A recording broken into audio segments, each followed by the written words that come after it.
Kamis, 30 Juli malam kemarin, Kejagung menetapkan seorang pengusaha Nurman Herin sebagai tersangka kedua dalam kasus tindak pidana pencucian uang yang melibatkan mantan Jampitsus, Febri Adriansyah.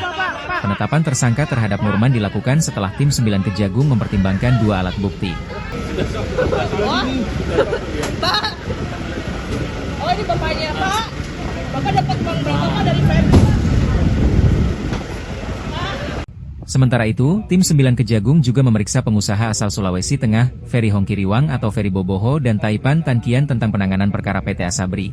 Diketahui Febrie juga ditetapkan sebagai tersangka dalam sprindik penanganan perkara PT Asabri yang diterbitkan Polri. Selanjutnya, Kejagung juga menitipkan Ferry Hongkiriwang ke Lembaga Perlindungan Saksi dan Korban atau LPSK. Penitipan ini dilakukan setelah Ferry diperiksa sebagai saksi kasus TPPU yang melibatkan nama Febri Adriansyah. Nah, untuk diketahui, untuk Ferry, untuk kepentingan penyidikan, kita berencana akan menitipkan kepada LPSK. Tapi belum tersangka Pak.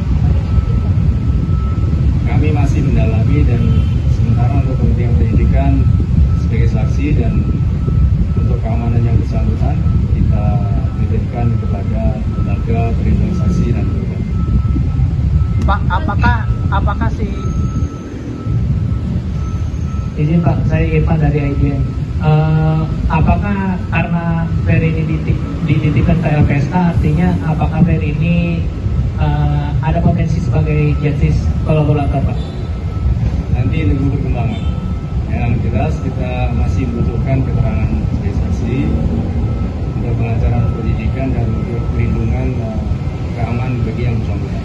Ferry hanya mengakui yang untuk perantara kasus Asabri bersama Jiwasraya atau bagaimana Pak? Terus soal yang dugaan penerimaan 5 juta US Singapura, apakah sudah diakui Tankian Pak? Ya, nanti kalau ada perkembangan kami sampaikan.